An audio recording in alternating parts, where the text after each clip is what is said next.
Food City's been honored to team up with two outstanding partners, Richard Petty and the Paralyzed Veterans Mission Able. We're proud to announce that this year we're going to kick this campaign off on August 30th and it'll run through September 11th. And it gives our loyal customers the opportunity to make a contribution alongside our company's contribution to this great organization. Now 100% of the donations remain local and benefit paralyzed veterans within our region. At this time, I'd like to invite PVA's spokesperson to join me on stage. And this is a gentleman that certainly needs very little introduction. Please make welcome my friend and colleague, seven-time champion, Mr. Richard Petty.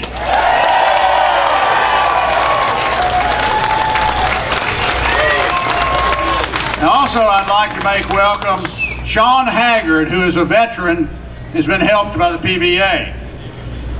Now, to kick off this year's campaign, on behalf of Food City, our loyal customers and race fans all across Southwest Virginia, Northeast Tennessee, and Eastern Kentucky, it's my pleasure to be able to make a pledge. Now, this is just a start, so we're promising at least this much, but I'm going to tell you, I know how good our folks are at the store, and I know how good folks are in Southwest Virginia, East Tennessee, and Eastern Kentucky.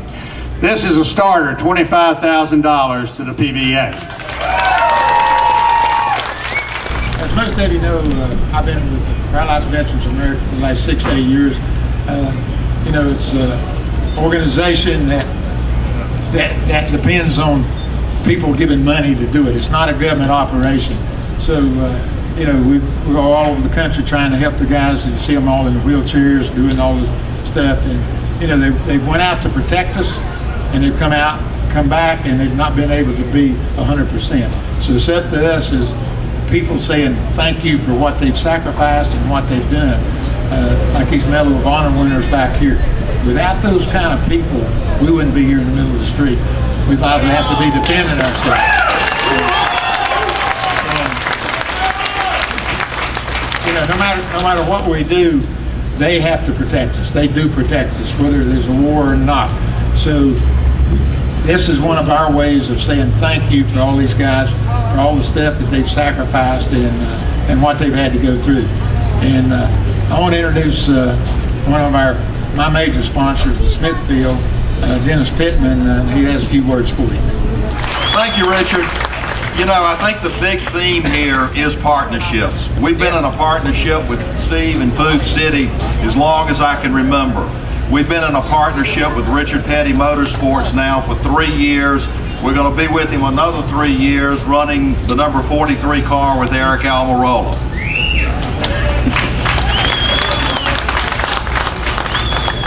It's great that all of us can come out here and be a part of this, but I think the big thing is why we're here to try to help those that have given so much.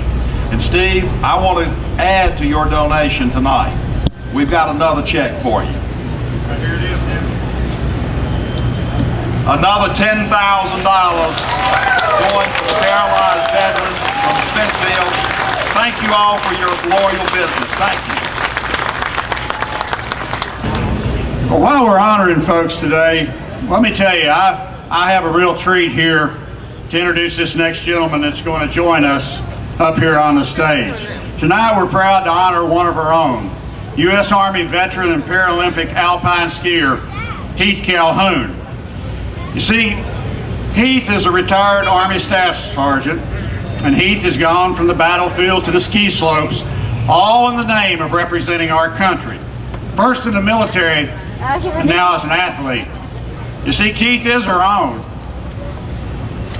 He was born right here in Bristol, but he's a native of Grundy, Virginia, the same place I grew up.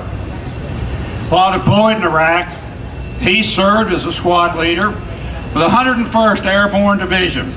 He was seriously wounded when a rocket-propelled grenade hit his Humvee in 2003, resulting in the amputation of both his legs above the knee. For his service, Heath received a Purple Heart. Now, Heath's an advocate for wounded warriors and helped get the Wounded Warriors Bill passed through Congress in 2005. Then in 2007, the WWP awarded him with the George C. Lang Award for Courage in honor of his achievements. In 2006, he began training for the USOC Paralympic Military Program in alpine skiing. Now, Heath competed in 2010 and 2014 Paralympic Winter Games, taking home a silver medal. Please give a big Bristol welcome to Mr. Heath Calhoun.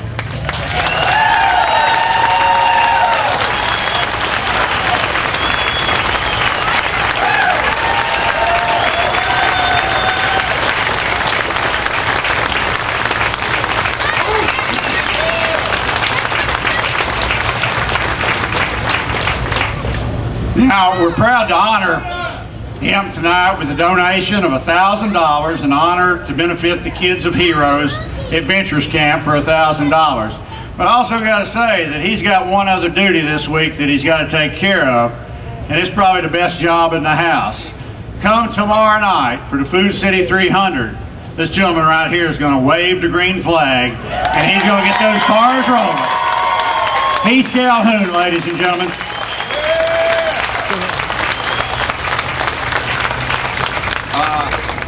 Well, thank you guys all. I mean, very much, and to Food City as well.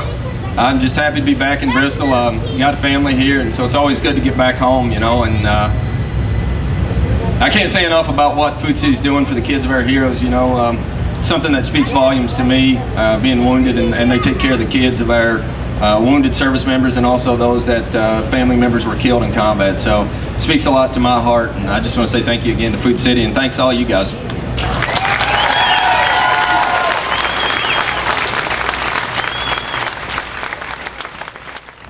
At this time, I want to introduce the Mayor of Bristol, Tennessee, Mayor Lee Powers. Mayor? It's my privilege to be here today. I feel very humbled to even share the stage with these men that have given so much of themselves. We've talked about legends and we've talked about legacies, but there's no greater gift that any of us can ever receive than the service of someone that's laid down themselves or their life for our freedom. And Heath, you're one of those people, and we thank you tremendously. On behalf of the city of Bristol, Tennessee, we'd like to present you with the key not only to our city but to our hearts, and to thank you for everything that you've done for us. Thank you so much. And Mayor Powers' counterpart from Bristol, Virginia, Mayor Catherine Brillhart. Bristol, Virginia, Mayor. Sorry about that. Just to be telling. Well, thank you so much, Mr. Smith. On behalf of the city of Bristol, Virginia, welcome. We're so excited to have you here this evening. I know you're having a great event, and I know you're going to have an exciting weekend of NASCAR. I also want to thank Food City and congratulate them on their 25th anniversary of the Food City Family Race Night, and thank their employees and all of their staff and volunteers for what they do in our community and in order to make this event possible. I want to thank also their donation to the Birthplace of Country Music Museum and all of the wonderful volunteers that came out on behalf of the Birthplace of Country Music to volunteer and make this event possible.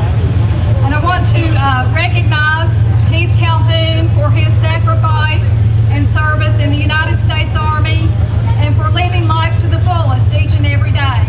So on behalf of the Bristol, Virginia and Bristol, Tennessee cities, I'd like to present on August the 21st, 2014, the Food City Family Race Night 2014, recognition of the many accomplishments in the U.S. Paralympics, Alpine Skiing National Championships, the IPC Alpine Skiing World Championships from 2008-2014, and service to our country as a member of the United States Army. Catherine Mayor Brillhart, City of Bristol, Virginia, and Mayor Lee Powers, City of Bristol, Tennessee. And also the marker came out of our state line here in Bristol, Virginia and Bristol, Tennessee. So we think it's very fitting.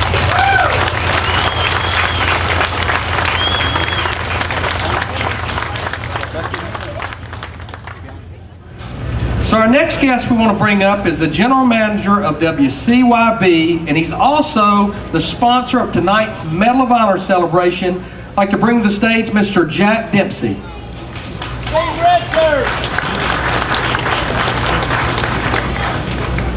Are we ready to race? On behalf of everyone at WCYB, I want to say how honored we are to be a part of tonight's ceremony. To be celebrating and honoring people who gave so much of themselves for people they didn't even know. It's an awe-inspiring feeling to be on the stage with those kind of individuals. So I'm going to turn it back over to Larry now. Thank all of you for being here. Thank you, Jack. Yes, we definitely have some special people. We're going to be presenting some awards tonight. The first one is Ronald E Rosser. He's a corporal in the U.S. Army, and as the lead platoon of his company, Rosser charged enemy positions several times with limited ammunition and successfully silenced at least 13 enemies on his own. Despite being wounded himself, he continued to venture through enemy fire to bring home injured soldiers to safety. Ronald Rosser.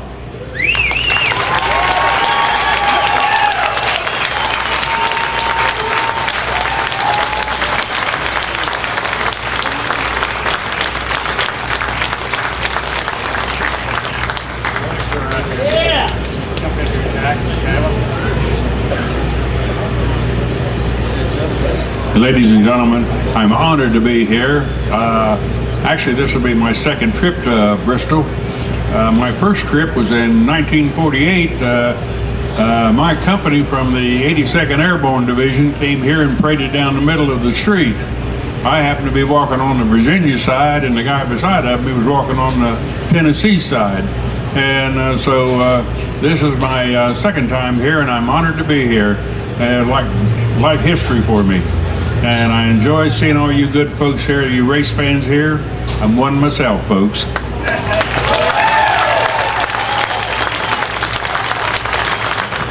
Our next honoree is Sammy Al Davis, Sergeant First Class in the U.S. Army.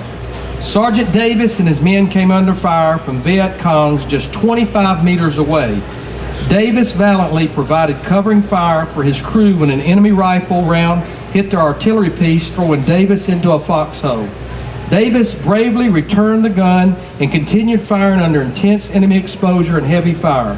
While sustaining intense injuries, Davis boarded an air mattress and went across the creek to save 3 other wounded soldiers. Sammy Al Davis.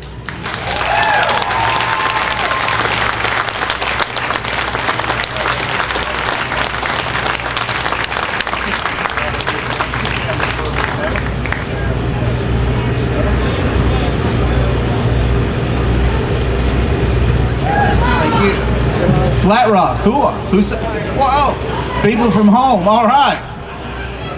One of the neat things that I think about being here in Bristol, when you walk down the street, people treat you like your family. And I appreciate that. Yeah. I think this has got to be one of the most patriotic towns in America. God bless you. Enjoy the race.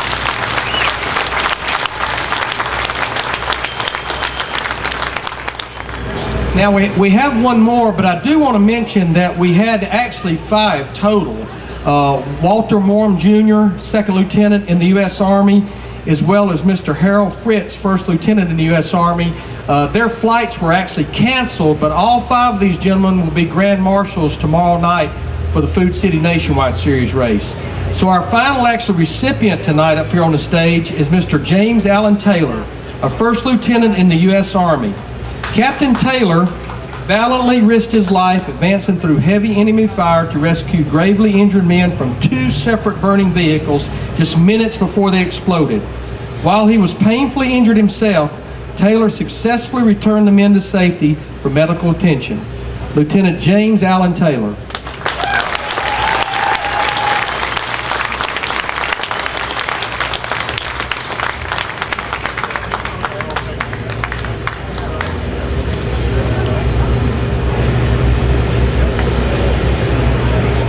How many veterans do I have out there? Ladies and gentlemen, I wear this great medal in your honor. Thank you for your service to this great country. Let's pray for our men and women that are spread out around this world today, that they return safely. God bless you and God bless America.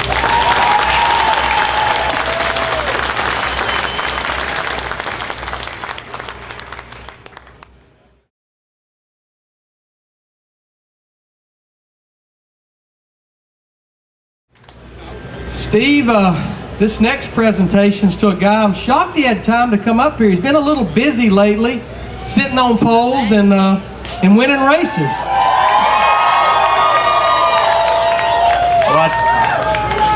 I'll tell you what, I had to change the script a little bit. They gave this to me, and after the Michigan race, I had to put a little 1 where there was a 0. Well, I'd like to welcome our friends from the AARP Foundation, the Chase Credit Card Services, and Second Harvest Food Bank and Feeding America to the stage. If y'all would join us up here, we certainly would appreciate that. Because these are great friends of our communities and, quite frankly, great friends of Food City.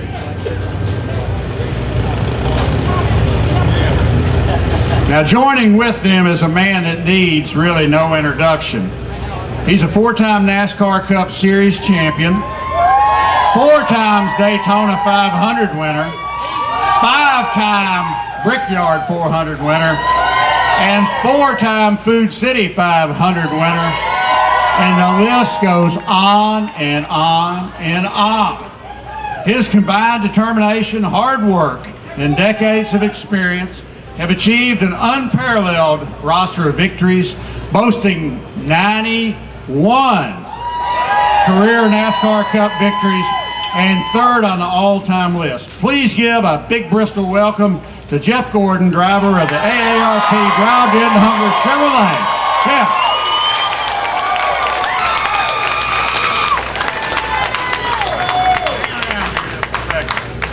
Jeff, thanks for all you do, not only for NASCAR, but thanks for what you do to feed the hunger and for going to the food banks and helping packing boxes and bringing attention to the fact that we have hungry people here in this country.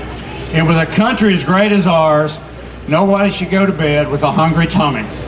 Tonight it's my great honor to present this check in the amount of $10,000 to the AARP Foundation's Drive to End Hunger, benefiting Second Harvest Food Banks in Northeast Tennessee and Feeding America in Southwest Virginia.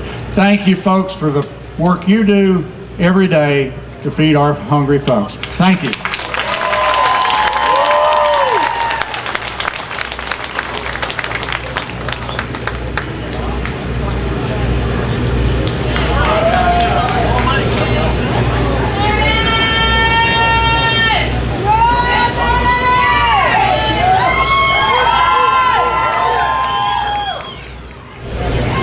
Thank you. This is amazing. You know, getting the opportunity to come up here the night before we get going at the racetrack with Food City and all that they do for the race fans in this community has been a real thrill. It's even been a greater thrill, the work that I've been able to do, and so such a rewarding part of the job that I get to do is working with AARP and the AARP Foundation and helping the nearly 9 million older Americans that are going hungry every single day in this country. Today, you guys, the fans, we're volunteering, and we packed 25,000 meals for Northeastern Tennessee, and it really is such an honor to have been a part of that. Although they went so fast, and everything happens fast around Bristol, we know that. They went so fast that they almost finished before I even got there. So I appreciate that very much. I would have liked to pack a few more meals though. So next year, I don't know, maybe we're gonna have to make it 50,000 meals. Now, none of that would have been possible if it weren't for AARP Foundation, Chase Card Services. Thank you guys so much for all of your support on and off the track. And of course, Food City, that $10,000 check, that's going to go such a long way, and we thank you so much for that. And all you race fans for making Bristol one of the most exciting, if not the most exciting race weekend that we get to experience as drivers and as fans and those that are part of the racing community. So thank you guys so much. Come over here. You've got another check we need to talk about, right? Yes, we do. And in fact, Rhonda, would you like to say a few words first? Yes, I'll be glad to. I am happy happy to announce that we just packed 2,000 boxes with Jeff Gordon's help. And he did. He packed several boxes, so we were so excited. But how many people are local? How many people? Raise your hand. Okay, we want to see every one of you all at Second Harvest Food Bank next week helping us pack boxes on a regular basis. And then next year, we hope we're going to have 50,000 boxes, but we serve over 200 community agencies and programs. 45,000 people every month will benefit from this food. And we really appreciate AARP Foundation and also Chase Credit Card Services and Food City. We couldn't do it without it. And thank you so much, Jeff. We really appreciate it. We have got to thank Rhonda and all of you for everything that you do for this community. There are nearly 9 million older Americans in this country at risk of going hungry each and every day. Just in Tennessee, 7% of our older neighbors may not know where their next meal is coming from. And these are people who have raised their families, who've worked their entire lives, may even served their countries. And now they're suffering, and often they may be suffering in silence. And so I want to thank Rhonda and the Food Bank for everything they do. I wanted to thank Jeff Gordon for his partnership with Hendrick Motorsports and the Drive Down Hunger Chevrolet. It's just been absolutely awesome. But there's one more person I have to thank, and that is a man to my right named Mike Rittler from Chase Card Services, who I'd like to ask to speak with. Thanks a lot, David. Hey, on behalf of Chase, I just want to say we're proud to be here to be part of this event today. Chase has been committed to the Drive to End Hunger since 2011. And since that time, we've been proud to make $5.6 million worth of donations to help end hunger. So today's event, we packed 25,000 meals. It's part of one of 4 events that we're doing across the country where we're going to pack 100,000 meals total for local food banks. So thanks for having us part. It's great to partner with Jeff Gordon and with AARP and the Drive to End Hunger. Thank you. So Rhonda, in honor of your work, AARP Foundation, and the hundreds of volunteers, thank you so much. It is AARP Foundation's honor to give this check of $25,000 to you for your great work.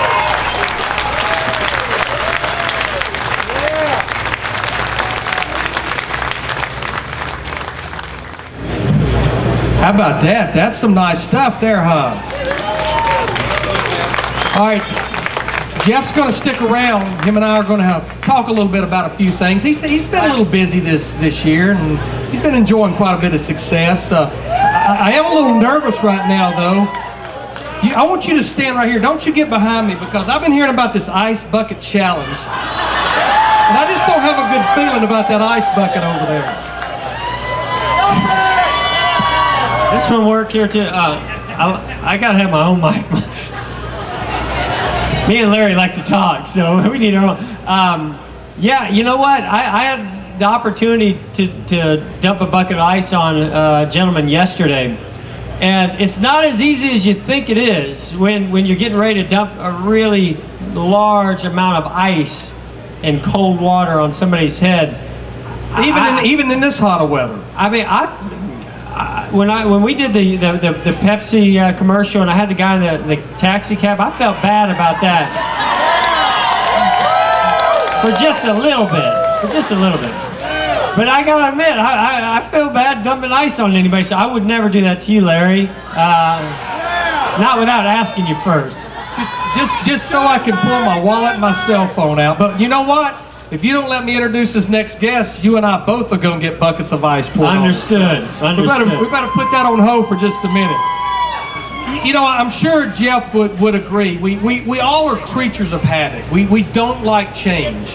But I've got to say, from a broadcasting standpoint, the changes that NASCAR's made for the 2014 season, it's been a win-win for everybody. It's been a win-win for the competitors, and it's been a win-win for the fans. When you look at, spoke about it earlier, knockout qualifying, the chase format that I don't think we've even scratched the surface of how this is going to unfold, and then changes that they made to the Generation 6 car for this second year that we've been running it. So our next guest, he's responsible for a lot of those changes, and he worked at Atlanta Motor Speedway, Daytona International Speedway, and Talladega Super Speedway. In 1994, he became the new vice president for competition for NASCAR, and in 2000, he became just the third person to hold the office of the president of NASCAR. He's one of the fairest and most understanding men you'll ever meet, and he's always willing to listen. And by the way, he's a Bristol, Virginia native. The president of NASCAR, Mike Helton.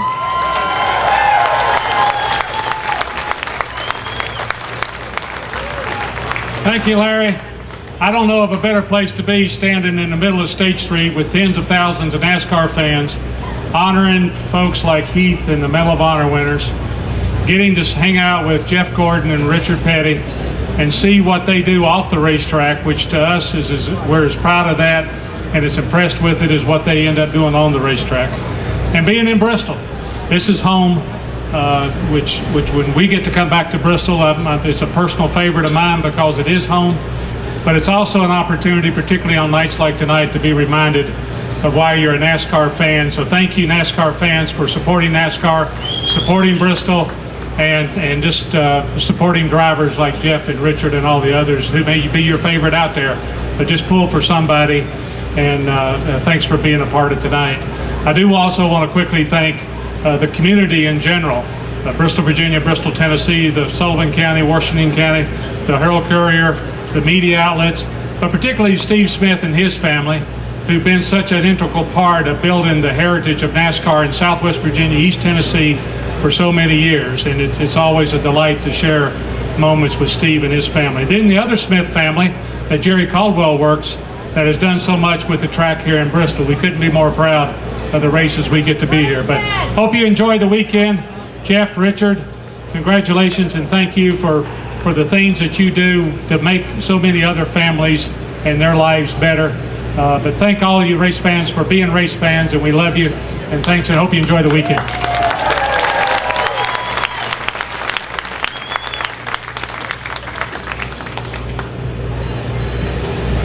Jeff, I kept staring at that bucket of ice. But I'm almost afraid if we'd have done that, all the days that I was a crew chief, Mike would have told me the thing he told me so many times.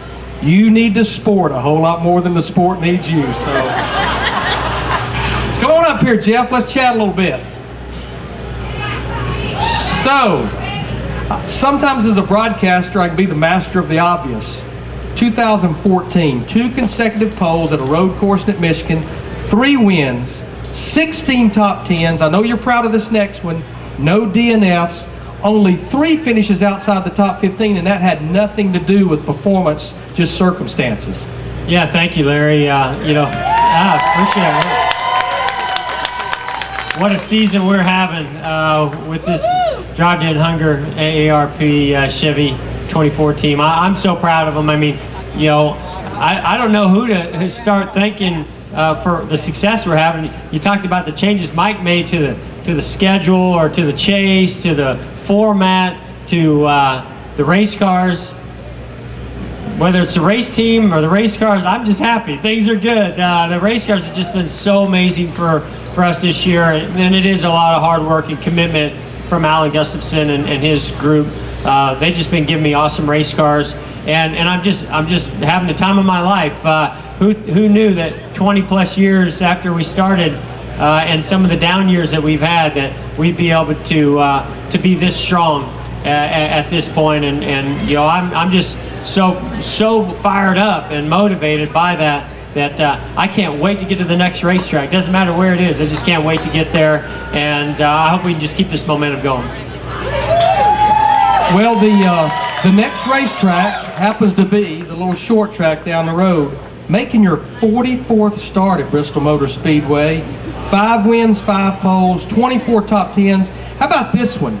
The man has led over 2,700 laps. That's over 5 full races that you've led laps at Bristol. I love Bristol. I always have. Growing up, all the type of racing that I did before I got to NASCAR, some of my favorites were just these little tiny bull rings that were high banked, where you could just really send the car into the corner and get into the middle of the corner and stand on the gas. And that's what you do at Bristol. Over the years, things have evolved: cars, tires, the racetrack, and doesn't matter what it is. When I come to Bristol, I just love the challenges. The car gets light getting in the corner, but loads up big in the middle of the corner. You got to stand in the gas and point and shoot when you come off, and keep the wheel spin out of it. Try not to lock the brakes up, getting in the corners. A lot of different challenges. Run up against the wall in the middle, the bottom. Try to pass. Sometimes you got to move them instead of pass them. That would be boys have at it. Yes. And there's no doubt that that's the way Bristol is, and I think that's why the fans love it so much. But that's why the drivers love it so much too. So, I can't wait. I can't say we've been as successful in the night race over the years. It's not because I love the night race, but it does take just a slight different combination because the track temperature cools down, and getting the car to work and what you have to do to get it right for that night race. Yeah, we actually had a night race in March, if you remember back then. That's true. That's going to really help us prepare for this race. How physically demanding is 500 laps? We know you're going to get cautions, but we also tend to always get that long green flag run. How physically demanding? 14 to 15 seconds a lap around that place. Yeah, it's amazing how your body adapts and adjusts. I mean, when you're exercising, it's that those first 5 minutes that are just crushing you, and that's how it is on the racetrack. You really don't have the ability to when you go into the corners, you're literally not breathing. I mean, the loads are so high on your rib cage that you basically hold your breath. You get to that straightaway and you only have a couple of seconds, and you take a deep breath. You go in the next corner, you hold your breath, and you do that every single lap. And then not to mention the loads that are on your neck and your body and your arms and everything that's going on inside the car. So definitely you gotta, there's a lot of physical aspects to Bristol. So those first 40, 50 laps, when they drop the green, get your attention. But all of a sudden you start to relax and you start to get your breathing down and you get into a rhythm. And so to me, I love the long green flag runs, whether they're at Bristol, whether at Watkins Glen or Atlanta, wherever they may be. I love the long runs just because of that rhythm that you get into, and Bristol's definitely a rhythm track. How about one of our fans up here near the rail where we can hear you? Anybody have a question for Jeff? Anybody? How about right here? I'll repeat it, so thank you.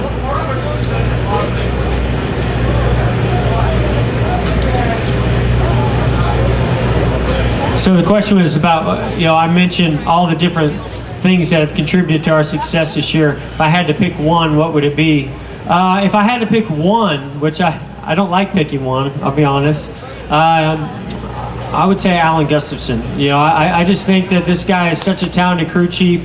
He works so hard, he's so committed, and I think his leadership, his drive, not to mention his engineering savviness, I guess you could call it, has really led the way for us. This guy is just, he just doesn't take anything but winning, for an answer. And when I look at what we've done this year, I mean, everybody's kind of given the same tools, even at Hendrick Motorsports, and I think that Alan and our guys have just done a superior job.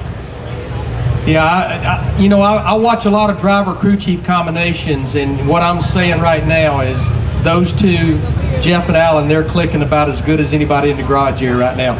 Jeff, you and I spoke back at Pocono, and you yourself we're a little critical of you need to work on restarts. But I will say, with 17 to go at Indy and 17 to go at Michigan, those were the money restarts, pal. Thank you. Yeah, no, I appreciate that. This could be a long discussion, as it probably was that day we were talking in Pocono, but you got to realize that double file restarts didn't really kick in until just a few years ago, and it's changed the game. It's changed how you race. It's changed how you win races, and it's not just about being aggressive. It's about what line you're in, about getting the right amount of air on the car, and I feel like every mistake I've made, I've learned from and tried to improve. And this year, I think the combination of, one, the team put me in better position, whether it's a good race car, good qualifying, or our pit strategy, that has certainly helped. But also just having, knowing that our cars are really good, and you have confidence that when you drive down in the corner and you stick it down in there, that it's going to stick. And this past weekend, I had a couple of chances at it to mess it up, and I finally got to get it right. So I'm really thankful I had that last restart. And I just, I hit it good, but so did Paul Menard behind me and whoever was behind him. And Joey was sort of out there by himself, and I was able to get to his quarter panel. And at that point, I knew I had a great shot at it. But, you're right. That is, to me, the key aspect of winning races this day and age in NASCAR. And that's what's going to be key in the chase. And I'm so glad that right now my confidence is high on restarts, because we're going to need to keep that confidence going for the chase. Anybody else up here on the front? Maybe yes, ma'am.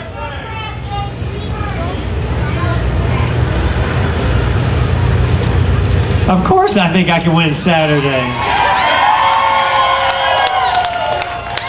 You got to believe you can win. And honestly, right now, if we had a tractor race out there, I kind of feel like I could win. I mean, it's just, things are good. Life is good, and my team is awesome, and they've given me just a tremendous amount of confidence. But it's important to balance that out. Confidence is good, cockiness is bad. So I'm going to go into the race knowing I got to work hard to get myself and the team and our car, and with them working hard to get ourselves in position to win this race. But I know we can do it. Jeff, I was talking to Chad Knaus last week at Michigan, of course, your teammate over there with Jimmy Johnson.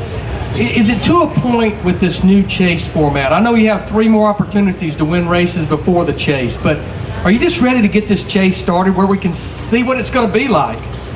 I am. I mean, what I've been trying to really focus on for myself and my mindset, as well as with the team, is let's feel like we're in it now. Let's just say this is the chase, because I've seen a lot of times, and I've been a part of the chase, many years, when you get to Chicago and they drop just the whole weekend, all of a sudden you feel little butterflies in your stomach. You feel your heart race a little bit more. You feel a little bit more pressure. Your heart started racing on Friday before Chicago last year. Yes, it sure did. My heart stopped during the earlier part of the week. It got started back up after Brian France, and that's we were in the chase. But I just think that it's important to just not go into that race thinking everything changes right now, because you can really get yourself caught off guard. But I got to say, and you mentioned it earlier, the chase, we haven't even scratched the surface this year on what you're about to see with eliminations. 3 races and then 4 eliminated. 3 races, and everything just starts over from that point too. Yes. So yes. You can scratch whatever you did other than a win, and it doesn't mean anything for the next 3 races, and then eliminate 4 more. So, I mean, anybody could be knocked out, and some surprises are going to move forward. It's going to be unbelievably intense, and I know we're up for the challenge. I'm excited about our race team and what we're doing right now, but when Chicago, or I should say Dover, because Dover's the first elimination, things are going to pick up. Business is going to be picking up. You guys are going to be the beneficiaries of all of it. Yeah, we have a saying in the Fox broadcast booth: desperate people do desperate things, and they normally don't work out for the good. Absolutely. I think we have another question here.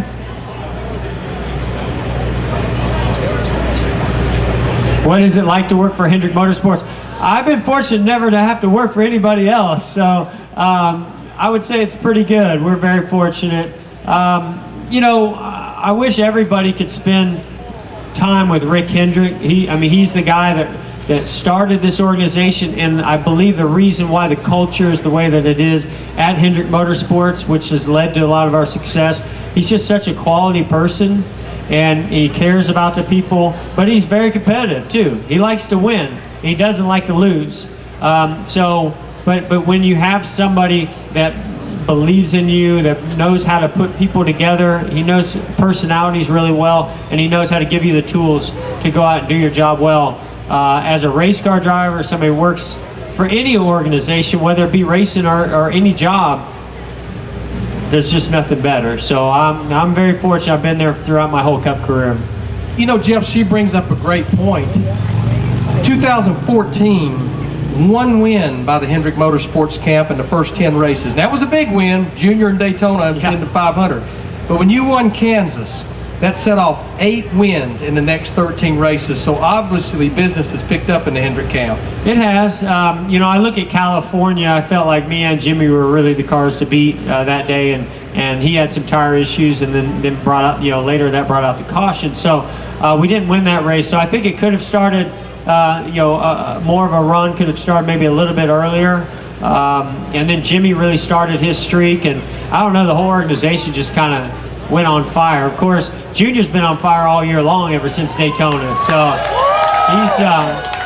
he's having a heck of a year. We got to get Casey to victory lane. He can do it this weekend. I'd love to see all 4 of us get in there.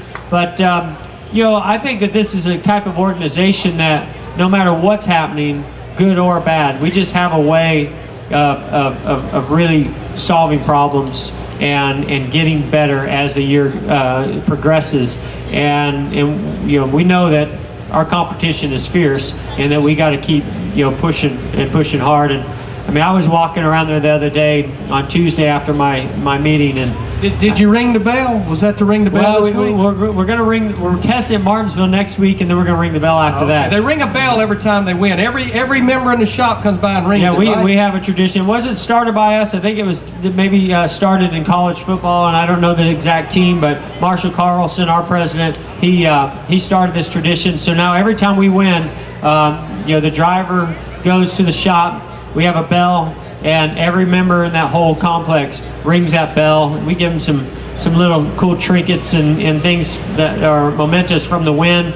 But not one person there is any more or less important than the other, and that's the tradition now that we have.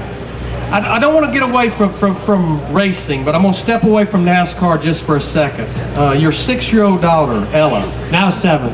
Now 7. Word on the street, she's already been in a quarter midget, and I guess it was red and had a 24 on the side. Is there anything to this? Yeah, it's not my quarter midget, but a guy who works in our shop, his son races. Best thing to do is find a friend that has a quarter midget. I did.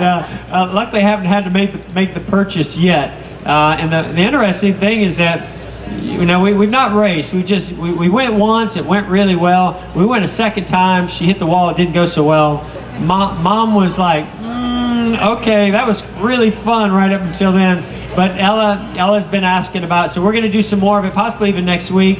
And the car, the guy who works in our shop, he's a painter. So he said, borrow my car, but I'm going to paint it up for you. Gotta have flames. Gotta have the flames. We might get some flames on it later, but she's got her own helmet, and it's pink. So I don't know what the colors they're gonna go, but we're just having fun. I mean, you can't be in my house, grow up in our house and not want to get behind the wheels. Even my wife, I mean, I took her for a ride around Charlotte Motor Speedway last year or 2 years ago, and even she likes to feel that thrill of going fast. And so, of course, both my kids are going to get behind the wheel of a car. Whether they take that into any further, that's going to be up to them. All right, final question. The one lady asked you, could you win Bristol? You have 4 Winston Cups. Yes. How about a Sprint Cup this year? Oh my gosh. I can tell you, there's not a team out there that wants it more. And over all the years and all the success that I've been able to have, I will say there's very few things that I feel like are sort of on that bucket list. And when I look around Hendrick Motorsports at the 24 team especially, and even my own personal trophy case, those cup trophies are awesome, but they're not a sprint cup. How you win it, who you have to beat to win it, and what it looks like are all, to me, a symbol of a great accomplishment and a great team effort.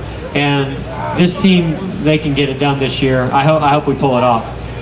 Well, you know what? As a broadcaster, I'm supposed to stay biased, but you know what? I'd love to see you sitting at that head table in December. Thank you, Larry. That would be very, very cool. Thank you, guys. Appreciate everything. How about another big hand for 91 race winner, 4-time champion, Jeff Gordon. Thank you. Thank you, Bristol. Thank you, fans. Ice bucket! Ice bucket! Get the ice bucket! Ice bucket! Yeah, if you're keeping records on Jeff Gordon, you better write them all.